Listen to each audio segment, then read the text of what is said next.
दरम्यान या आवाहनावर राहुल गांधी यांनी टीका केली। पंतप्रधानांचं आवाहन हा त्यांच्या अपयशाचा पुरावा असल्याचं राहुल गांधी यांनी म्हटलंय। ट्विटमध्ये नेमकं काय म्हटलंय सविस्तर पाहूयात। काल मोदींनी जनतेकडून त्यागाची मागणी केली। सोनं खरेदी करू नका, परदेश प्रवास करू नका असं आवाहन त्यांनी केलं। पेट्रोलचा वापर कमी करा, खतं आणि खाद्यतेलाचा वापर कमी करा, मेट्रोनं प्रवास करा आणि घरून काम करा अशी अनेक आवाहनं मोदी यांनी केलेली आहेत। हे उपदेश नाहीत, हे अपयशाचे पुरावे।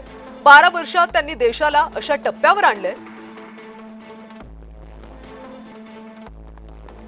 की जनतेला काय खरेदी करावं, काय खरेदी करू नये, कुठे जावं आणि कुठे जाऊ नये हे त्यांनाच सांगावं लागतं।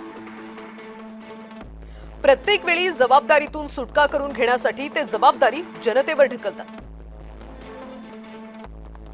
एका तडजोड केलेल्या पंतप्रधानांच्या हातात आता देश चालवण्याची सूत्र राहिलेली नाहीत असं राहुल गांधी यांनी